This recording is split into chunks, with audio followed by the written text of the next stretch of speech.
Bonjour, alors au cours de cette séance, tu vas découvrir la notion de vecteur collinaire. On dit que deux vecteurs u et v sont collinaires si et seulement si il existe un nombre, k, un réel, tel que le vecteur u soit k fois le vecteur v. Autrement dit, les deux vecteurs sont reliés par cette relation. Alors prenons un exemple. Tu vois, j'ai dessiné par exemple un vecteur rouge, le vecteur u, et un vecteur v, le vecteur vert. Et alors je remarque que ces deux vecteurs ils ont la même direction, hein. Par contre ils n'ont pas le même sens. Et en plus, je remarque que le vecteur u est deux fois plus grand que le vecteur v. Donc je peux en déduire que le vecteur u est égal à deux fois le vecteur v, mais avec un signe moins pour indiquer que les sens ne sont pas les mêmes. Donc ici, tu vois bien, on a bien la relation u égale k fois v, avec k qui fait moins 2. Donc puisqu'on a cette relation, on peut dire que les vecteurs u et v sont collinéaires.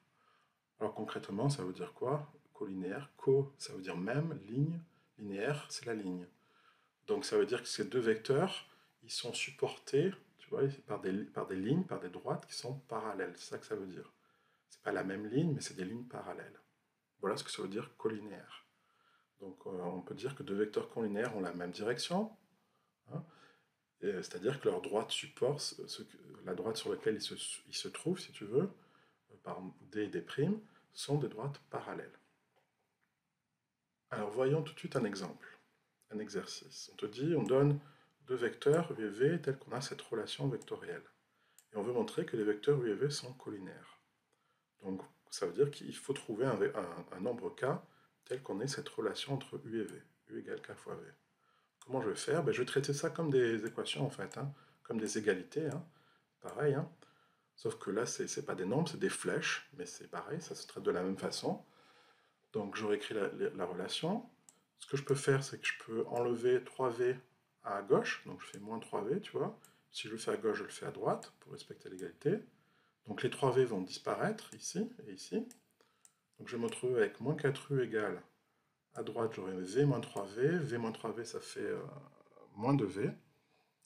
Okay. Et ensuite, j'ai plus qu'à diviser par moins 4 des deux côtés.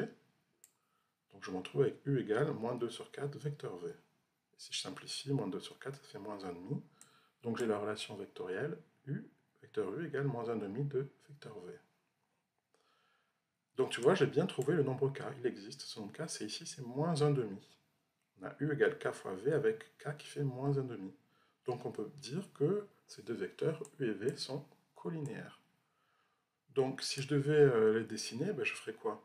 Je dessinerais un vecteur v, quelconque par exemple, tu peux le dessiner comme tu veux, et puis le vecteur u par rapport à vecteur v, il serait comment? Déjà, il y a un moins.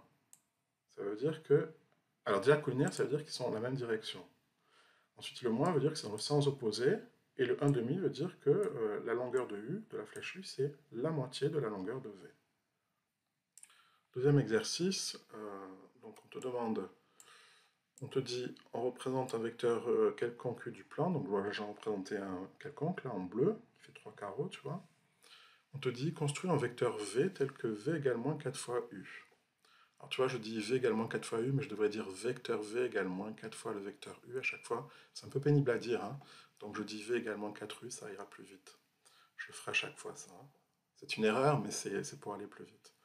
Alors, v égale moins 4u, donc ça veut dire que déjà, ils sont collinéaires, donc ils sont parallèles si tu veux, puisqu'il y a la relation v égale moins 4u, donc k, le coefficient k c'est moins 4 ici, donc des vecteurs collinéaires, parallèles.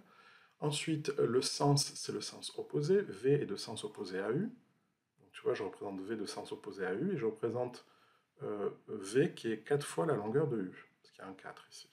Donc V 4 fois la longueur de U, U fait 3 carreaux, donc V fait 12 carreaux, mais dans le sens opposé. Voilà donc mon vecteur V en vert. Ensuite, on te demande de représenter le vecteur W tel que U égale 3 fois W. Donc moi, je veux avoir W. Donc, pour avoir W à partir de cette relation-là, je divise par 3 des deux côtés, ça me fera W égale 1 tiers de U. Donc W égale 1 tiers de U, ça m'indique que les vecteurs sont collinéaires, c'est-à-dire parallèles, et en plus qu'ils ont le même sens, parce que 1 tiers c'est positif, d'accord, et que le vecteur W, il a une longueur 1 tiers de celle de U. Donc, je représente un vecteur W de même direction, de même sens, et de longueur 1 tiers de U. 1 tiers de 3 carreaux, ça fait 1 carreau. Donc voilà mon vecteur W, tu vois, est bien égal à 1 tiers de U, ou encore, dit autrement, le vecteur U, c'est 3 fois le vecteur W. Si tu fais 3 fois la flèche W, ben tu retrouves le vecteur U. Voilà. Ensuite, on te dit, que peut-on dire des vecteurs V et W? Ben, on le voit hein, sur le dessin. Ben, tu vois bien que ces vecteurs sont parallèles, entre guillemets. Hein. Je devrais dire, alors plutôt collinéaires hein, que parallèles. Ces vecteurs sont collinéaires parce qu'ils ont la même direction. Alors, ils n'ont pas le même sens, mais c'est pas grave. Hein. Et voilà, et en plus, il y en a un qui est plus grand que l'autre. On voit que le vecteur V, il est 12 fois plus grand que W. Hein, donc normalement, on devrait, si on fait le calcul, on devrait trouver que le vecteur V égale moins 12 fois le vecteur W. Alors ici, ça c'est l'intuition, c'est sur le dessin. Ici, on doit le prouver, ça. Si on doit prouver que le vecteur V égale moins 12 fois le vecteur W, comment je vais faire? Ben, je vais écrire mes relations, qui sont marquées là. V égale moins 4 fois U, et U égale 3 fois W. Donc, j'ai qu'à remplacer, donc j'aurais écrit V égale moins 4U, mais U c'est 3 fois W, donc je remplace U par 3W. Du coup, je me trouve avec moins 4 fois 3, ça fait moins 12. Donc V égale moins 12W. Ben, c'est ce que j'avais prédit hein, sur le dessin. Le vecteur V, c'est bien moins 12 fois le vecteur W. Ces vecteurs sont donc collinéaires, avec un coefficient K qui fait ici 12, moins 12, qui indique donc que les sens sont opposés. Et que la longueur de V est 12 fois la longueur de W. Donc 12 carreaux pour V, puisque W fait un carreau. Ensuite, alors, exercice suivant, on te dit on a des relations vectorielles et on souhaite démontrer que les vecteurs AB et CD à chaque fois sont collinéaires. Tu vois, là on n'a pas de dessin, on travaille uniquement sur des relations vectorielles. Alors allons-y pour la première relation, on me dit 2AB égale moins 3CD. Donc 2AB égale moins 3CD, ben, si je divise par 2 des deux côtés, n'oublie pas que je vais avoir une relation entre AB et CD. Hein. Donc il faut que je divise par 2 pour avoir AB. Je divise par 2, ça fait AB égale moins 3 demi de CD. Donc j'ai bien la relation, une relation vectorielle entre AB et CD. Donc les vecteurs sont bien collinaires. Ils sont de sens opposé, ils ont la même direction, et le vecteur AB a une longueur qui est 3 demi de fois, c'est-à-dire 1,5 fois celle de CD. Bon, mais je n'ai pas besoin de les représenter. Je le sais rien qu'en regardant la relation vectorielle. Ces vecteurs sont donc collinaires. Ensuite, on a la deuxième relation, celle-ci, 3BA plus CD égale vecteur nul. Donc, moi, ce qui m'intéresse, c'est entre AB et CD. Alors là, j'ai pas AB, j'ai BA. C'est pas grave, donc j'écris 3BA égale. J'enlève le CD à gauche. Donc, si j'enlève à gauche, je l'enlève à droite. Donc, ça fera moins CD à droite. Je l'ai enlevé à gauche. C'est comme pour les équations. Hein. Ce que j'enlève à gauche, je l'enlève à droite. Donc, j'ai enlevé moins CD à gauche, il a disparu. Et j'ai enlevé moins CD à droite. Maintenant, moi, ce qui m'intéresse, c'est donc, je divise par 3. Hein, donc, ça fera BA égale moins 1 tiers de CD. Donc, j'y suis presque. Bon, déjà, là, je peux en déduire que BA et CD sont collinéaires. Mais moi, ce qui m'intéresse, c'est pas BA, c'est AB, le vecteur AB. Donc, tout simplement, j'ai qu'à retourner le vecteur en disant que le vecteur AB, ben, c'est le vecteur BA, mais retourné. Donc, je mets un moins. Hein, la flèche AB, c'est la flèche BA, mais avec un moins devant, puisque je l'ai retourné. Donc, AB égale moins BA. BA, je l'ai juste au-dessus. Donc, je remplace BA par moins 1 tiers de CD. Donc, j'ai un moins fois moins, ça fait plus. Donc, j'ai vecteur AB égale plus 1 tiers de CD. On a donc les vecteurs AB et CD qui sont collinéaires. Autrement dit, ils ont la même direction. Le plus indique qu'ils ont le même sens. Et le 1 tiers indique que la longueur de AB, c'est 1 tiers de la longueur de CD. À partir de ces relations de collinéarité, je peux déduire que les droites AB et les droites CD sont parallèles. Ça, c'est évident. C'est ça que ça veut dire, hein, collinaire. Mais on le verra un peu, on le verra plus tard. On l'écrira proprement plus tard, ça. Alors, petit c, on a 2AB moins DC égale 5AB.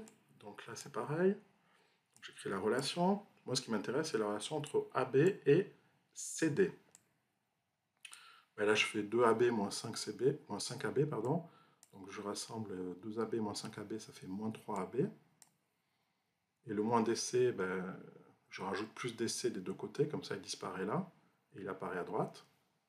Donc je me retrouve avec moins 3AB égale plus DC. Du coup, je peux diviser par moins 3, et je me retrouve avec AB égale moins 1 tiers de... Voilà. Alors, c'est presque ce que je veux, hein. Moi, je veux une relation entre AB et CD, et non pas DC. Ben, je fais comme tout à l'heure, hein. Je dis que DC et CD, c'est deux vecteurs opposés. Donc, du coup, je réécris ma relation. J'écris moins 1 tiers de... Donc, j'écris que DC, c'est l'opposé. Donc, j'ai du moins par moins, ça fait plus. Donc, je me retrouve avec 1 tiers de CD.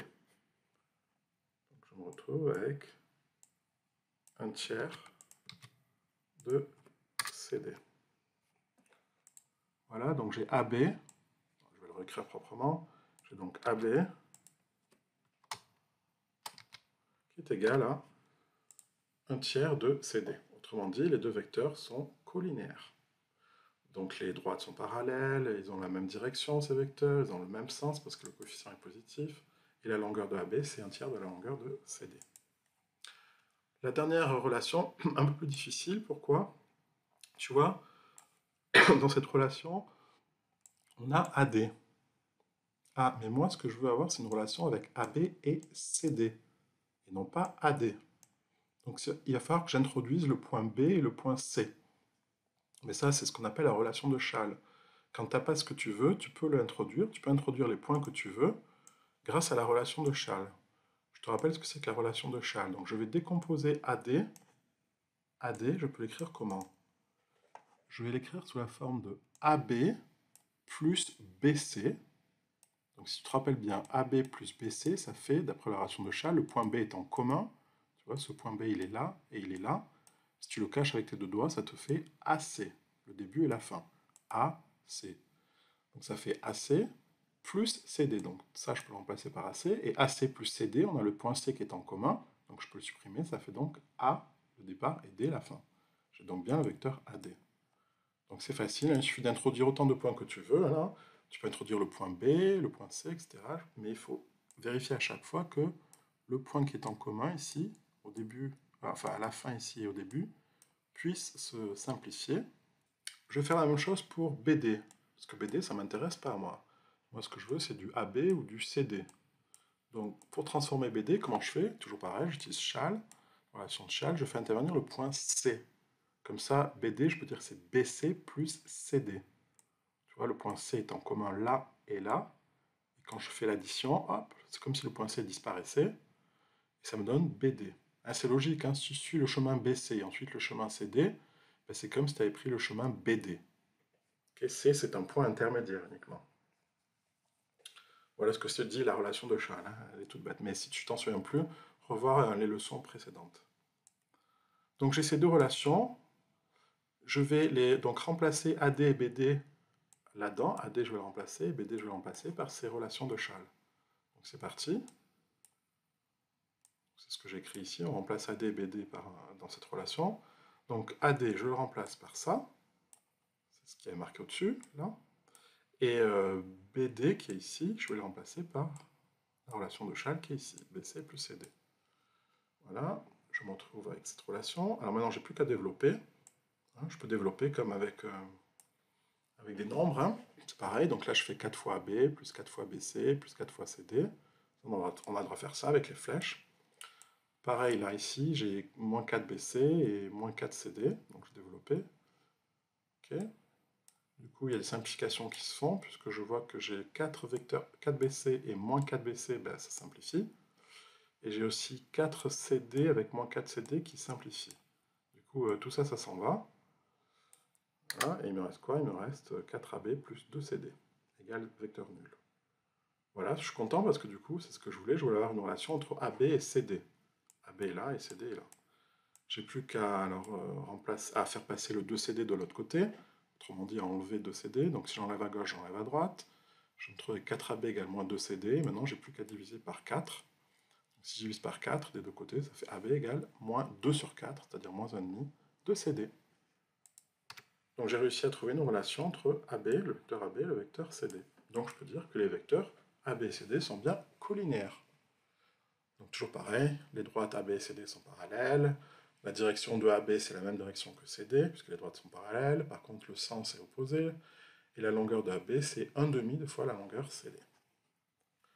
Alors, on va donc, comme je t'ai dit tout à l'heure, on va voir quelques propriétés des vecteurs collinaires, à quoi ça sert. Eh bien, on peut dire que deux droites, ça sert à démontrer que deux droites sont parallèles. Donc deux droites AB et EF, tu vois, qui sont dessinées ici, sont parallèles si et seulement si on a les vecteurs AB et le vecteur EF qui sont collinéaires. Donc une fois que j'ai réussi à démontrer que deux vecteurs sont collinéaires, ben, je peux en déduire que les droites qui les supportent sont parallèles. Hein, c'est logique, parce que collinéaire, c'est ça que ça veut dire. Ça veut dire que les vecteurs ont la même direction. S'ils ont la même direction, ben, les droites sur lesquelles ils sont parallèles. Alors, une autre propriété est la suivante. Si on a 3 points, pour montrer que 3 points ABC sont alignés, ben, comment tu fais? Ben, il faut démontrer que les vecteurs AB et les vecteurs AC sont collinaires. Alors c'est évident, pourquoi? Bien, tu vois le dessin, on a 3 points qui sont alignés. Si les points sont alignés, forcément, on a le vecteur AB et le vecteur AC qui sont collinaires, d'accord? Puisque, par définition, 3 points alignés, ça veut dire que la droite AB et la droite AC sont parallèles. Mais comme ils ont un point A en commun, ben, les droites parallèles sont en fait la même droite. Donc c'est logique qu'on a une relation de collinéarité entre les vecteurs AB et les vecteurs AC. Alors, dans l'exemple numéro 4, on te dit, sur ABC un triangle, on considère les points M et P définis par les relations suivantes. Alors, on peut le vérifier graphiquement, donc AM égale 3/2 de AB. Donc AM égale 3/2 de AB, ça veut dire déjà, alors tu vois, il y a un point A qui est en commun, donc ça veut dire que les points ABM sont alignés. Hein. Alors, où se trouve le point M? Eh bien, on sait que la longueur AM, c'est 3/2 de la longueur AB, donc 1,5 fois la longueur AB. Là, tu as AB, et 1,5 fois la longueur AB, le point M, il se trouve pile poil là.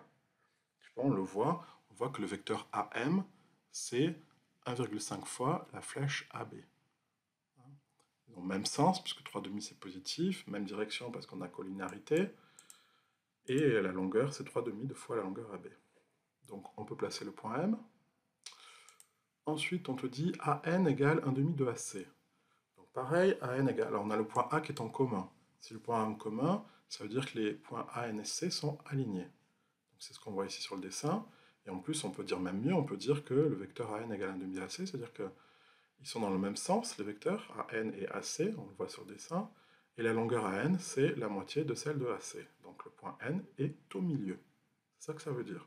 Si tu traces les flèches AN et AC, tu verras qu'on a bien la relation vecteur AN égale 1/2 de AC, la flèche AC.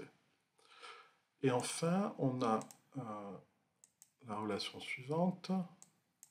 On a BP, vecteur BP égale 1/4 de BC. Donc on a le point B qui est en commun ici, tu vois. Donc ça veut dire que BP et C sont alignés, hein, parce que les vecteurs sont collinaires et on a un point en commun, donc BP et C sont alignés. Donc le point P, on va le mettre où? Eh bien, la longueur BP est 1/4 de la longueur BC. Donc la longueur BC, c'est celle-ci. Si je prends 1/4, je tombe pile poil sur ce point-là. C'est le point P. Alors c'est pas de l'autre côté, le point P, on aurait pu le mettre de l'autre côté, mais non, parce que là on a 1/4, c'est plus 1/4.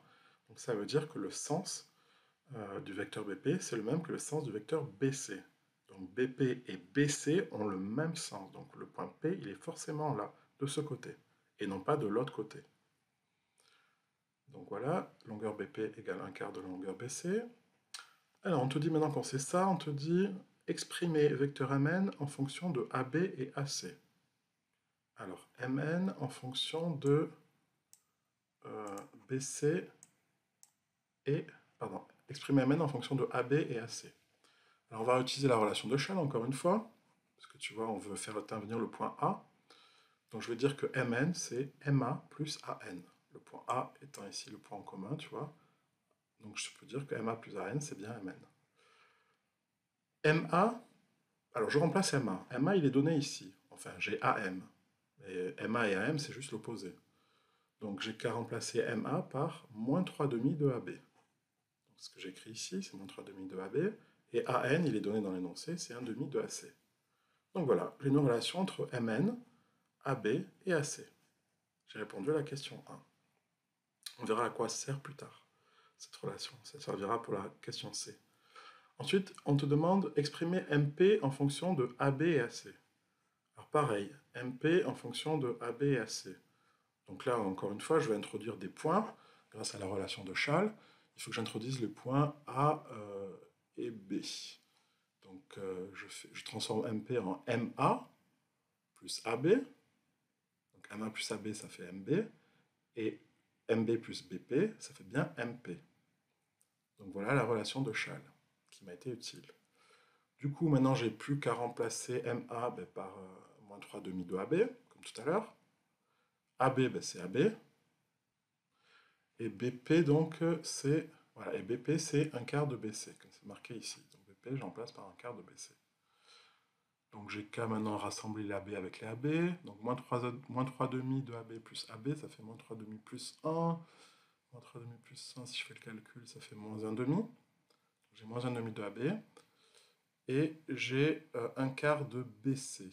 Alors BC, je vais le transformer, je vais introduire le point A. Donc ça fait BA plus AC.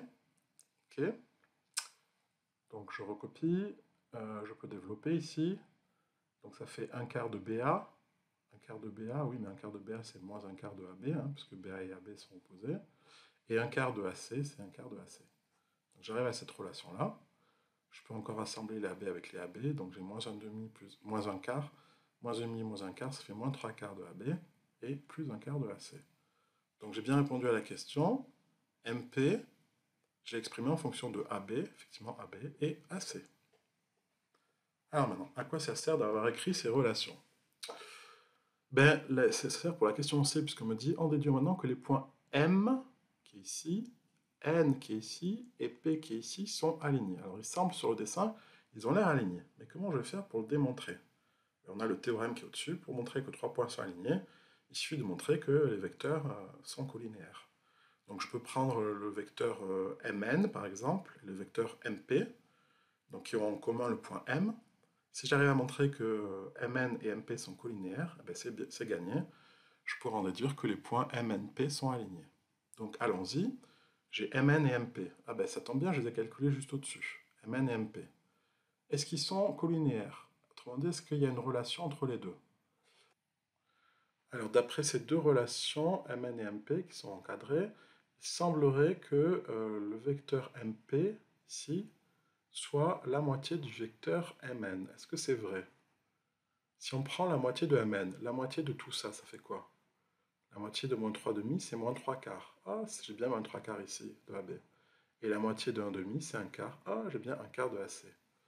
Donc on constate que le vecteur MP, c'est 1 demi du vecteur Mn. Juste en regardant ces deux encadrés-là.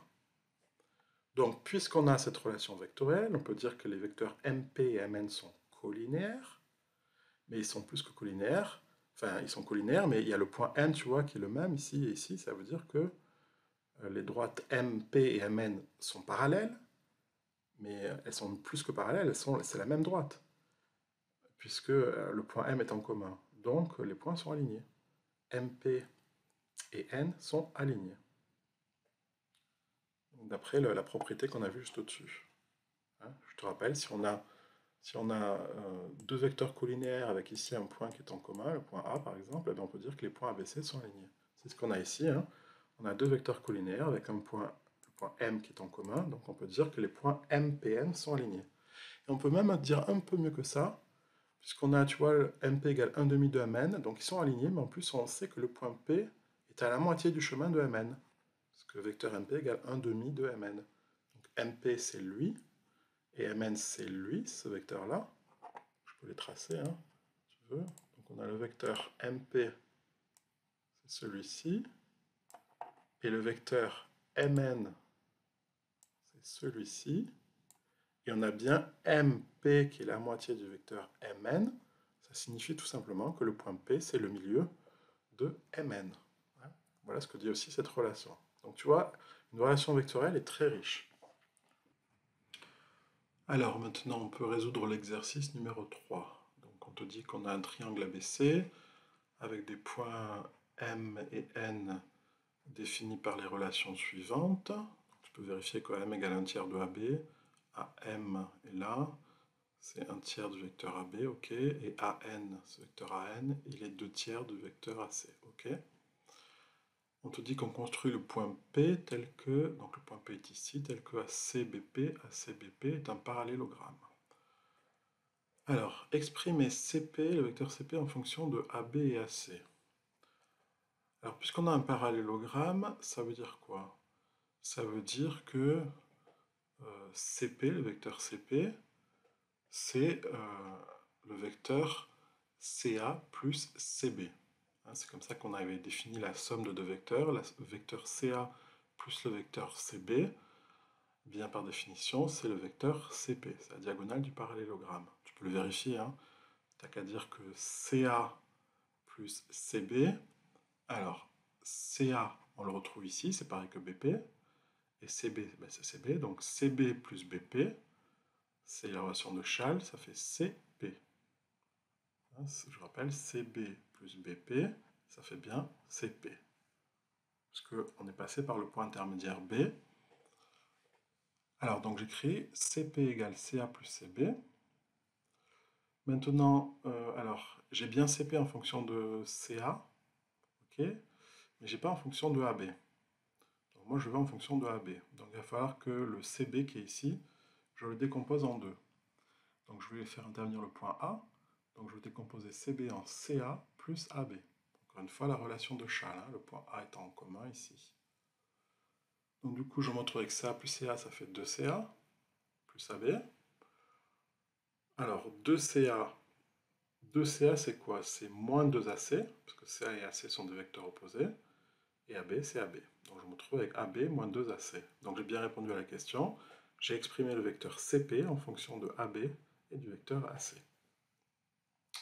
Ensuite, on me demande Mn en fonction de AB et AC. Alors, il faudrait que je fasse intervenir le point A dans Mn. Donc je vais l'introduire. Je vais dire que Mn, c'est MA, c'est le point que j'introduis, plus AN. Encore une fois, relation de Schall. Alors, MA, il est défini dans l'énoncé. On me dit que MA, enfin on a AM égale 1 tiers de AB, mais MA c'est l'opposé donc. Donc MA c'est moins 1 tiers de AB. Donc je remplace MA par moins 1 tiers de AB. Et AN, on me dit que c'est 2 tiers de AC. Voilà, donc je remplace. Du coup j'ai bien répondu à la question, j'ai bien exprimé le vecteur Mn en fonction du vecteur AB et du vecteur AC. Du coup, on doit dire que les droites Mn et Cp sont parallèles. Donc pour montrer que des droites sont parallèles, il faut montrer que les vecteurs Mn et Cp sont collinéaires. Or Mn et Cp, je les ai calculés au-dessus. Donc j'ai le vecteur Cp qui est ici en encadré, et le vecteur Mn qui est ici exprimé dans l'encadré en fonction de AB et AC. Donc j'ai bien ces deux vecteurs, Mn et Cp. Est-ce qu'il y a une relation entre les deux?